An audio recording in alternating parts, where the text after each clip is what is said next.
ladies say, I like that. And now the ladies say, if you living that life the way you live it, you can't live it no other way.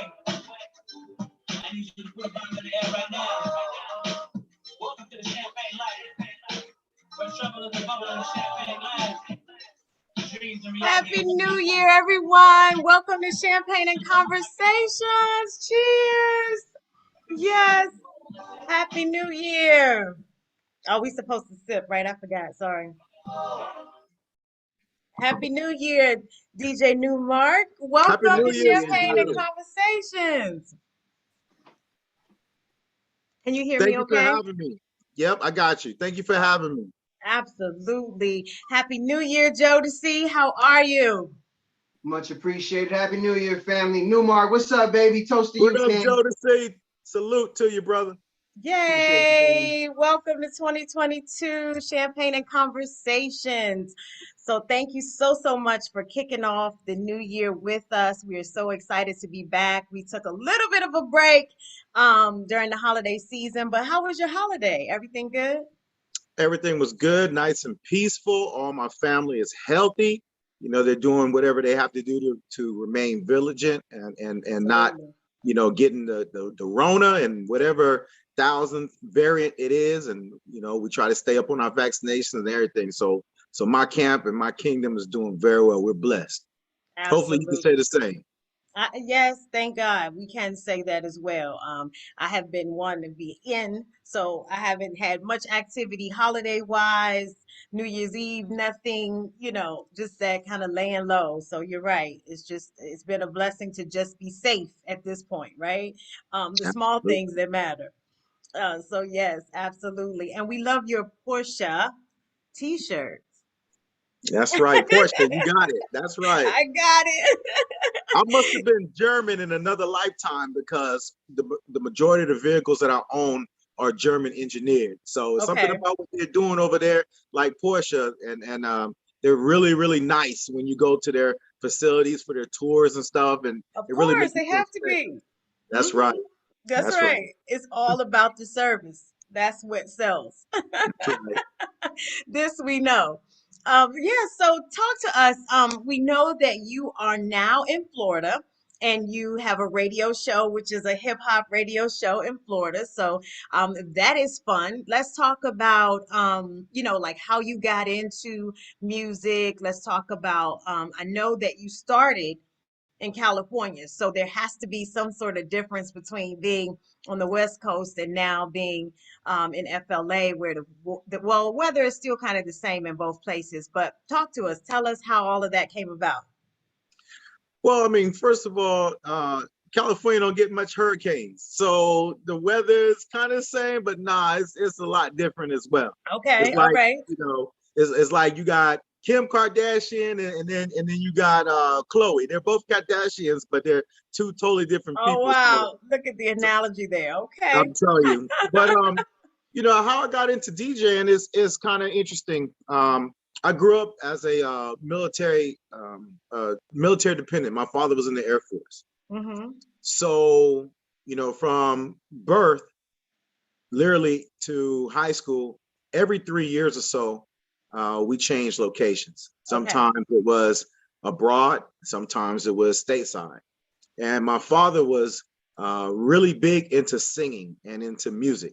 You know, the Alexander family, which is my last name, we come from Jackson, Mississippi. So the Deep South, you know, is really rooted in the church, and everyone's singing and everyone's, you know, really highly influenced with music. So when my dad went into the Air Force, he was performing at various talent shows and things like that through the Air Force. They had an organization called Tops and Blue.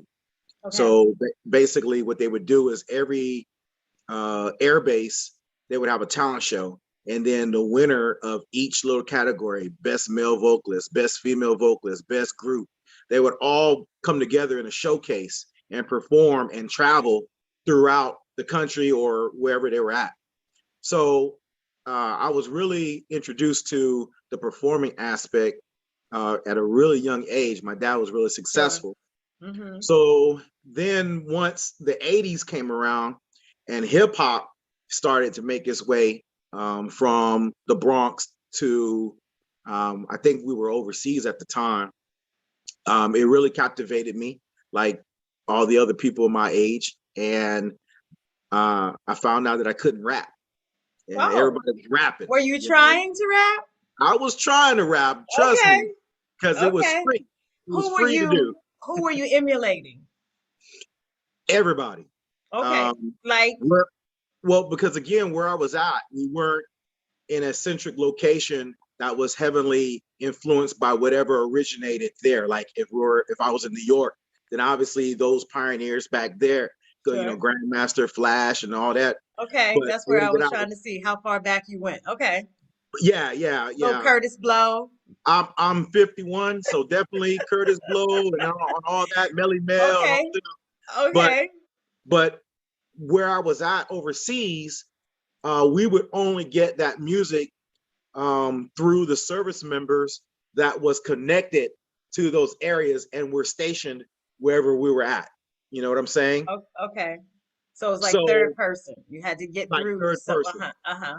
Okay. like third person. So um, when I discovered that I really couldn't rap, I'm so then sorry. I realized that I could dance. Yes. So Okay. All so right. break dancing and rapping kind of went together because Absolutely. Yep. so after learning how to do certain things on cardboard, I That's really funny. felt like I wasn't meeting my potential, as far as performing. And so there were a lot of people, a lot of kids that could rap, but there were no DJs because to be a DJ, you got to have the equipment, which means you got to have the Sure. money and so Right. forth. Right. So I was thinking like, how can I integrate myself a little bit more into the culture, because dancing just wasn't, I didn't feel like, that was my calling. Okay. So like I said, my dad You're was, hard on yourself too, I see. uh, of course, I'm trying to be the next superstar. Okay. Okay. So, my dad had this turntable and behind his back, I would take his records and I would try to emulate, because if you remember back in the early 80s, we really didn't see much videos. So we would hear the music, but wouldn't understand how they were able to make those sounds, with the record. Right. So I did things from getting a coin and the surface of a record and literally scratching it to make the sound, which, That's different. I've never heard that before. Okay. How did that go? uh, not very well after, Just scratching up all the good vinyls. Al Green gone, Oh, Al they're hot with Jarreau you. gone. They are hot with you at this point. Okay. So then, I tried to figure out again, we couldn't see the videos, we could just hear the music and the sound. So, then I thought, well, maybe they took a zipper and they were zipping it up and down really fast. Wait, who Again, would that be that sounded like that? Oh gosh. What rap group would that have been very early on? I know what you mean. I know that sound that you were trying to mimic. well, Um, the very first album that I heard that I really tried to use as a pattern of the scratching sound was Herbie Hancock. yes, Uh, that's it. Okay, I knew it was somebody. Okay, I could hear it, and I was just waiting for you to tell me who is that. That's right.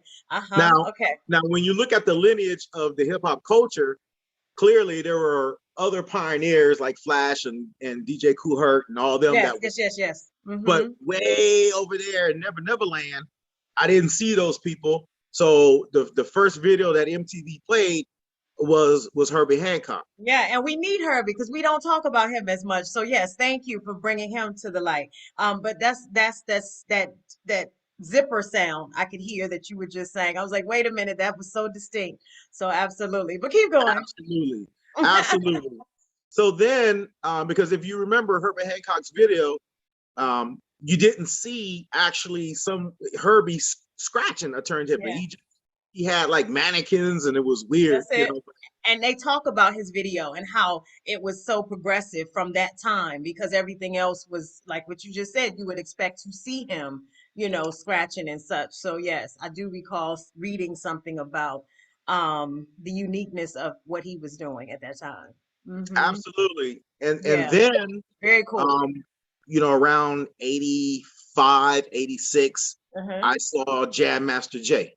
Yes, And now I could actually see relate that to it, they're huh? right, Okay. and I'm like, wow. So then I had to figure out how was I going to get the equipment. Um, so I started cutting grass. Believe it or not, I was an entrepreneur, and I would cut grass and save up, as much money as I could, whatever allowance my dad would give me, and whatever Right. odds and ends I was able to do. So I had bought my first set of turntables called Newmark, the brand Newmark, Uh-huh. I saw those Newmark. on the photo. Uh-huh. So I was like, you know what? I finally have some turntables. I was the only kid on the block that had turntables. Good for Um, you. so I was the popular dude because everyone rapped, but I was the only DJ, and there were a lot of break dancers. So You whenever have there found was your niche. a party at one of my friends' garages, I would DJ that. And make a long story short, I finally convinced my middle school principal to let me DJ a dance because we're on the forefront of this hip hop, but they would hire these old men, as I recall, these old men to DJ Sure. our dances, and they Right. didn't have a clue about hip hop and rap. Right. They were playing Donna Summer, which is good, That's pop. you know, but we want to break dance. You can't do a backspin to the Bee Gees, so so Right. I was able to through basketball, believe it or not, I would go play basketball all the time on base. So as an adolescent, I'm playing with grown men, and these guys would have the music. So I formed a partnership with these guys Look at that would be you. from Mm-hmm. New York, that would be from Jersey. Again, the military is just a big melting pot of people Sure. coming from various backgrounds, and Right. I had all this music, all these cassette tapes, and I started learning how to make a master cassette tape off of a lot of little cassette tapes. And I bought a Radio Shack mixer. Yep. Never forget that. And I started making my own mixtapes Good for with you. the combination of whatever records I could get and the tapes that Do was you given to remember me. what your first one? Do you remember who you put on your first one? I know I'm really asking a lot, but You are, you are, I'm you are. just messing with you. You know what? I'm not gonna put my Porsches on it, but if it's a good bet, I would say I remember um uh Grandmaster Flash and the Furious Five, White Lines. Yes. And I remember Joeski Love, Pee Wee Herman's Dance. Yes. And then Okay. Roxanne Roxanne. Yes. Okay. So You did those that. three, I remember they were in there some way. Probably didn't sound good, Well, but cheers to your first one. cheers. Knocking over my drink. Absolutely. Good for you. Great selections there. So, then going into my high school years, I made it a point that as soon as, typically in the military, the new kid gets picked on, right? But I made friends very quickly as I moved around Hmm. because of my DJ passion. Good for And you. luckily for me, the culture of hip hop was going strong in every place that we were stationed, and people loved it. They were like, "You're a DJ? Oh, that's great!" Because everyone wanted to rap, so they wanted me to put on some kind of instrumental so they could rap. And I found out, really the power that I had as a DJ, more so than the rappers, because Yeah. again, we weren't in New York where the lyrics were more important than anything. I was kind of like in areas where the music, actually, the Yes, beat yes. was priority. And Nice. so with that, um, I'm DJing now. I'm in high school and I'm DJing clubs, and I'm Yes. DJing at high schools, and I've made a name for myself as I went around, because again, there wasn't that many DJs, and being in the right place at the right time. So then I graduated high school. Now my father retired in California. That's how I got to California, and um, right out of high school, I interned, joined the military. Okay. Within a 4 month span, I was a high school graduate, a father. I started at the age of 18 with my oldest son, I understand. um, a soldier, and a Wow. husband, because I Okay. wanted to marrying my high school sweetheart. Absolutely. That's so nice. Mm-hmm. So now I'm in the military myself, and I remember all of the opportunity that my dad had in the entertainment. A lot of people um, don't understand, but in the military, you can do a variety of different things outside of your wartime job. You know, for example, in the Army, boxers. Boxing was like the popular pastime, and Oh, you would okay. see a lot of service members would box in the Army, and then get out and box professionally, and it was Oh, segue. okay. So I said, you know what? Okay, so I need to try to find out how I can integrate myself into the Army's version No of doubt. showcase stuff that my dad went through. And I started going to all the local clubs. Good thing about soldiers, they like to party, right? They They love work to hard, party. I think they party more than they protect. and then they and then they party. So, being that I was um being that I was multicultural in the hip hop culture, Yes. I knew that I could please the variety of people that would be in the crowd. I think that was an advantage that I had versus a DJ that only knew New York stuff, or a Right. DJ that only knew Florida stuff, or a DJ that knew whatever region that they grew up in. That's the Mm-hmm. only sound that they're going to favor to. Right. And I didn't have that bias. So I could go into a crowd and please everybody, because I wouldn't stay with one style of music too long, because I Right. could read the crowd effectively. And so um, my big break, so to speak, came when I hooked up with an organization called the USO. They are the United Service Organization. Bob Hope made it famous during World War II Mm-hmm. and Vietnam. It was maybe not World War II, 1941. I'm not a historian. I don't know World War II still going on, but Bob Hope. And so Yes. Bob Hope was very famous every year having these Veteran. specials where Mm-hmm. he would bring entertainment to the soldiers that were on the front Sure. lines and stuff. And so I in turn I joined that, and the narrative that I approached the USO was that, hey, I'm a serviceman, but at the same time I'm an entertainer, and Okay. this is what I've done. And this is what I want to do. Okay. That's right. You don't have to look far if you want a DJ that can be the musical host, because Sure. that's one thing I didn't notice. All of these entertainers that would come to these air bases that I was at, it was just really, MC, hey, how's everybody doing? All right, okay, now coming to the stage. So And there was and really most times that's all they wanted, just some sort of interaction as opposed to the same. So I mean, absolutely. So you I didn't was have much able, competition at that I, point. you, you got it. So, I sold them on the show business aspect of Yeah. what a DJ can do. And I was never Oh, ashamed or nervous to talk on the mic, even though I couldn't rap, but I still had that personality to want to get out there. And so, even though I'm not a turntablist, in the DJ world, you kind of have different classifications of DJs. oh, You know, okay. you have your turntablists like Lord Jazz.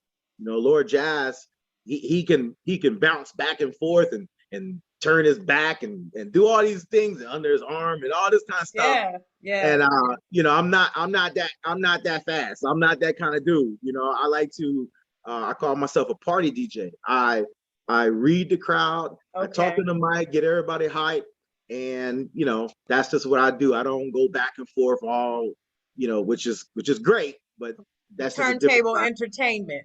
There you go. There you go. There you go. Yes. But that's cool So because we like to move a crowd. That's yeah, what we want to do. Uh-huh. that's what it's all about, right? Yes. We've all been in the club where we're just trying to dance. We got our drink, but now the DJ is forgetting that he has people dancing, and he wants to go, or she wants to go and scratch and rewind, and it's kind of hard to pick up where you left off with some DJs. So I've always had that vision of making people dance. That was my thing. It wasn't about someone going, wow, that DJ knows how to go back and forth very quickly, and he knows how to scratch with his head down with his nose. And it was never Right. about that. And Yeah. so uh So with uh that being said, party wise, what is your most memorable party? I have so many memorable parties. Yeah. Like a um real big one, whether it was the attendance or just remembering that, the crowd just rocked for hours after you were supposed to stop. Any of that goodness happening? well, you know what, I'll share this with you. 2014, I'm in Afghanistan, and the USO brought Tommy Davidson out there to Bagram Air Base. Coincidentally, the same place that has got a lot of attention with the troop withdrawal in All Afghanistan, right. where Okay. they show these Afghan people jumping on the airplane while it's trying to literally take off. Yeah. Well, I was there in 2014 with Tommy Davidson and a couple of other entertainers, and and we were told that particular location was known for routine air attacks, but the threat wasn't very high because of the distance of where the Taliban was. Um, it's almost like, yeah, they're going to throw some stuff, but they won't reach us. Okay. So I opened, played my music, got everybody hyped. You guys ready for Tommy Davidson? Yeah. Okay. So Tommy comes on and he's starting his routine. And here's where it gets interesting, because he's in the middle of his routine and we hear a rocket land. Now, Oh no. Oh no. now they have these warning systems that sounds alarms whenever they detect missiles in the air.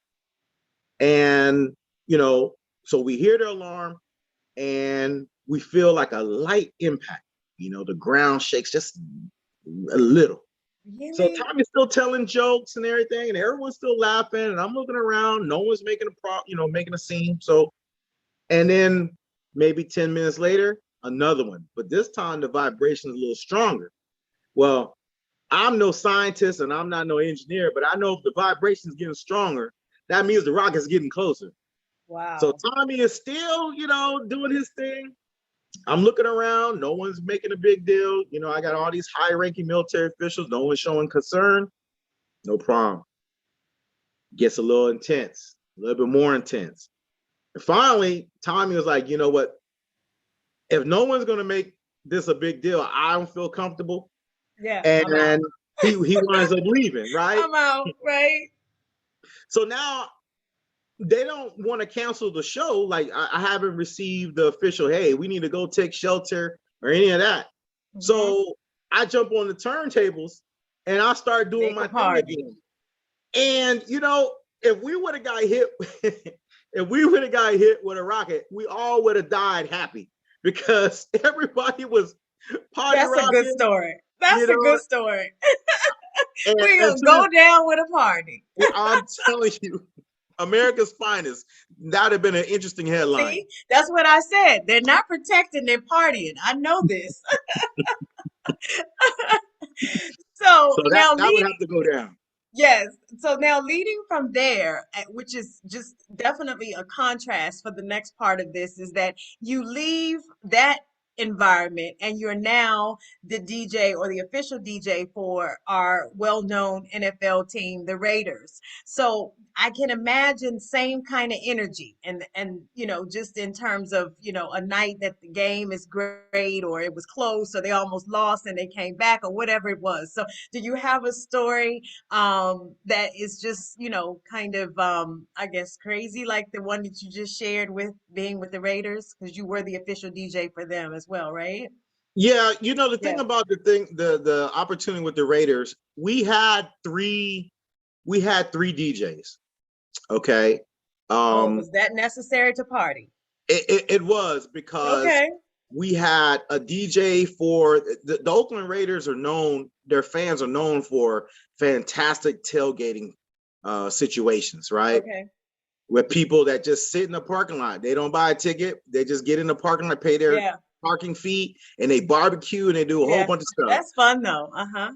It is fun. So Uh-huh. we had one DJ that would be out there. We had one DJ that would be actually in the Oakland Coliseum. And then we would have another DJ in the VIP areas where there are like an exclusive Yeah. club inside the Coliseum. So Yeah. although there was three of us, we were all considered official. Although there was one main DJ Espinoza. Shout out to you, Espinoza. He's a well-known DJ that won multiple titles in DJ contests. The trick DJing and stuff like Another one that. of those, right? Hey, Okay. hey, they're still DJ, so I got no bias. I still love all my DJ brothers out Right. there and sisters. Right. So he was the one normally that once the kickoff started, he would be on the big Megatron. But if whatever reason he wasn't available, then they would rotate the rest of us. Okay. Okay. So even though I consider myself the official DJ, there was three of us. I just want to make that clear. Yeah. All Okay. three was official. Yeah. So anytime that I got to perform in front of Raider Nation, there was one instance when I actually was inside the Coliseum.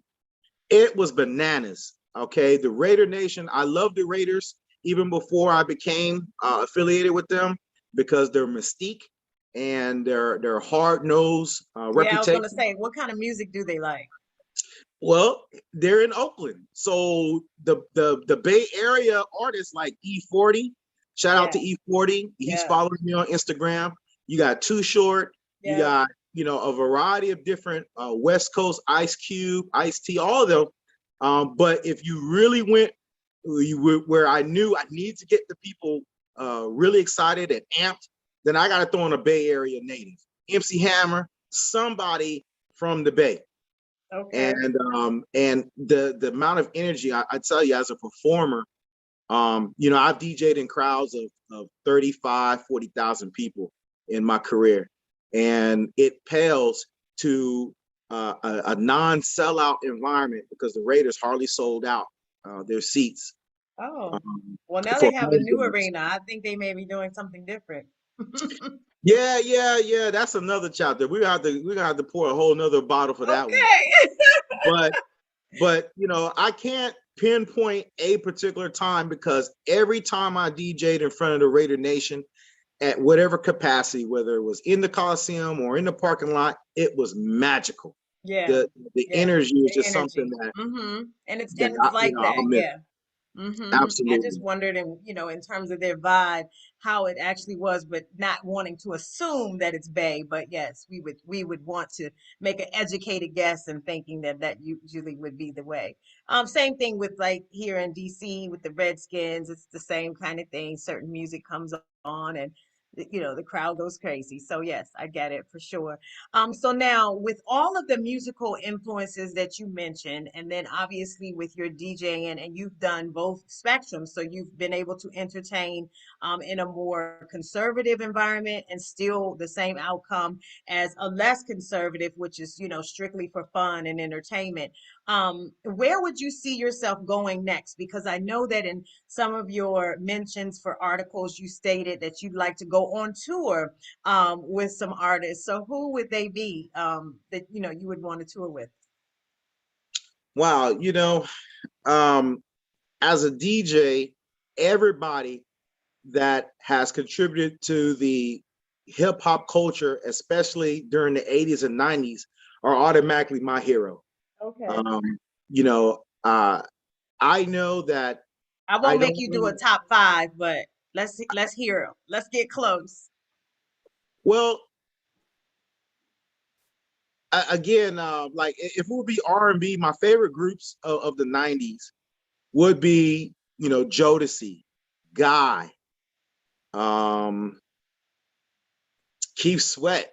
I know he's not a Okay. group, but Yeah. that New Jack swing era. Yeah. Um, you Yeah. know, uh, and really just anybody that had music that was upbeat. I would even so far go into some freestyle and house artists. It doesn't necessarily have to be relegated to hip hop.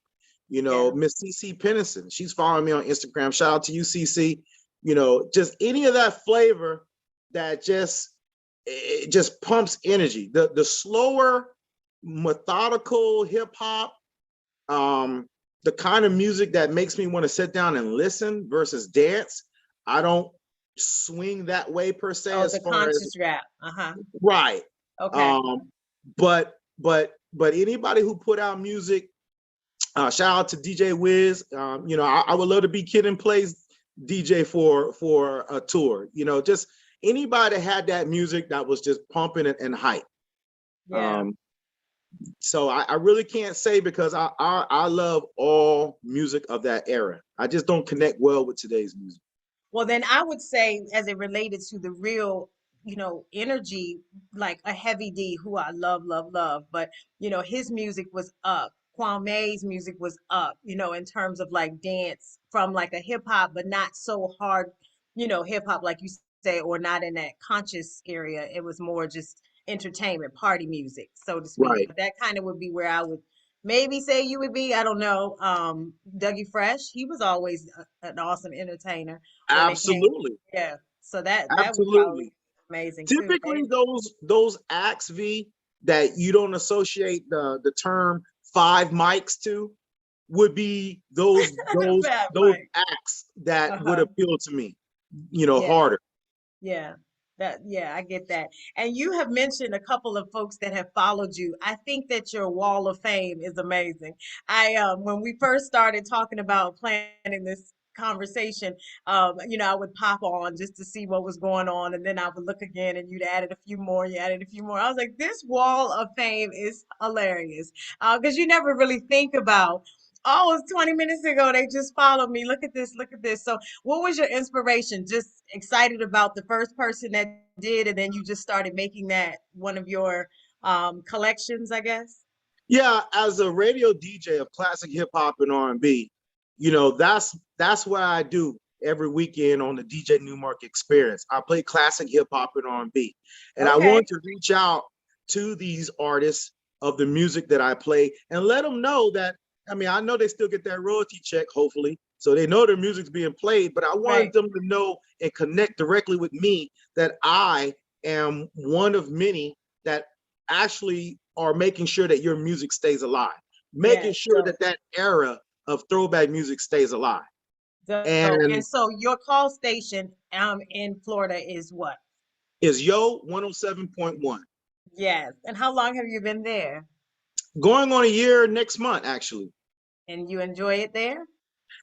I do. Radio was something, broadcasting was something that I had not envisioned me doing, There but we like go again. with so many Look at people, you. Hmm. but when COVID hit, it changed the path of a lot Yeah. of people's career. And, being that we were shut in, I had an option. I could do like D Nice and get my live, my Twitch and all that going, which I'm not too technically savvy. Uh-huh. So, an opportunity came to where I could broadcast, and with the same thing, from the comfort of my home, being quarantined last year. And but that was a totally different beast, because part of what makes me function is the ability to read a crowd. And being that there's no crowd and no instantaneous feedback, Valencia, it was hard for me to know that in a mix, because I also have an hour mix show where it's uninterrupted. So I have traditional radio personality stuff where I talk and then I introduce the next song. And then there's a period from 6 p.m. to 7 where it's called the Flavor on Top of Flavor Master Mix, where I get on those turntables for 60 minutes uninterrupted. And sometimes it's hard for me to say, do I let this song ride or do I bring in the next song? You know, it's kind of tricky. So, well, I would say, I mean, what are you using as an inspiration? Are you just kind of vibing to the music, like this is what I want to hear today, and so this is the mix that I'm putting together? Or was there, some sort of theme that you were kind of developing your set around? How were you doing that to get through not being able to touch the energy or feel the energy from the audience? yeah, that's a great question. I did my due diligence by listening to other radio stations during their mix time. I watched a lot of videos of people going live, and because they have this similar environment that I do, they can't get instant feedback. So I Hmm. really wanted to study on how these different DJs within the profession were going about that constraint. And I Right. kind of learned over a while, how to let, or when to change up. And I really got familiar with the South Florida area, because I know the majority of our listeners, even though we simulcast online through our website to where anybody can tune in, the majority of people that's going to be in their vehicles or at home tuning in is going to be South Florida. So I Sure. really had to get abreast on the type of music that was popping during the 80s and 90s and focus on that. And I knew if I could just please those people locally, then I'm sure I'm pleasing everybody else. So what's big records in Florida? Um, freestyle is prominent.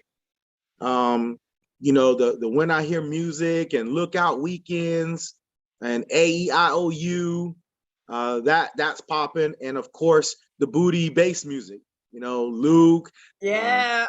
you Shout know, out to Uncle Luke. 69 Boys. Shout out to them. Trina. They're following me.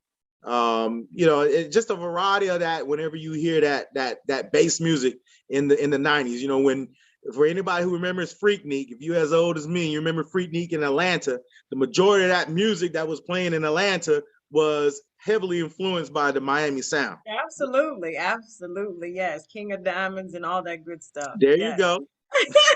Oh, sorry. Maybe I'm not supposed to Girl, know. I'm not supposed to you know. buy Yeah, you drinks that drink to way. that. That's it. I know, I know.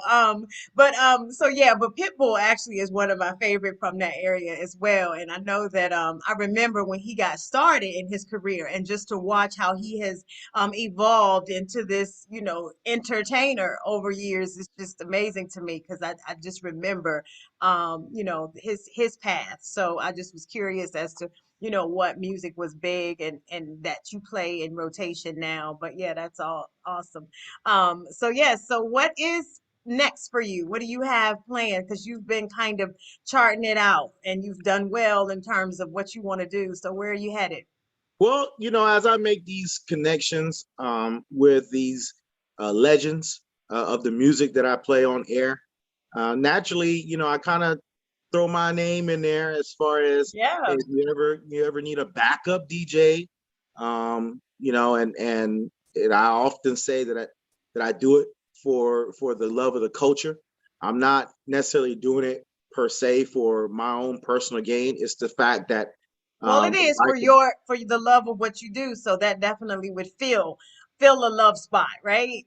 Absolutely, absolutely. Yeah. I just don't want. I just try to make it clear that I'm not trying to take any pennies out of the artist or the group's budget. You know what I'm saying? I'm not trying to be another expense. I want to be a part of the experience versus the expense. Yeah, Hopefully that that's makes it. sense. That's good. Oh, I like that. Yeah. Experience and not the expense. Yes, let's write that for the 2022. There you Yes. go. I love it. I love it. DJ Newmark, we have had an amazing time sitting and talking with you. And I'm certain that some that may have not really been familiar with who and what you offered to the culture are now more enlightened. And we hope to see you again soon, especially if you do happen to pick up an opportunity to tour with one of your legend friends, your Walk of Fame friends. Keep us posted, keep us abreast as to how those things fare for you, and good luck, stay safe in 2022. Ladies And and B, gentlemen, and also before we leave, please share your information so that everyone can find you on social media. okay, before I get into that though, V, I gotta give you your flowers, Queen, and Jodeci Oh, back there doing all the yes. hard work. Thank Okay, you. shout Yes. out, much love, much Yes. blessings to your families. To Thank this you. show is amazing. Oh, thank I'm you. going to be forever indebted that you would find my story interesting enough to share this conversation along with this champagne. I really appreciate it. Everyone Yes. can hit me up on Instagram at DJ Newmark, Newmark. There is another guy out there named Newmark, Newmark. So please make sure that you go with the new New, not the NU. Okay, Yes. Newmark. Salute to everyone. Yes, yes, salute. Hang with us just a minute. Ladies and gentlemen, thank you for joining our first episode of season 3 of Champagne and Conversations. Happy New Year. Yay. Yes.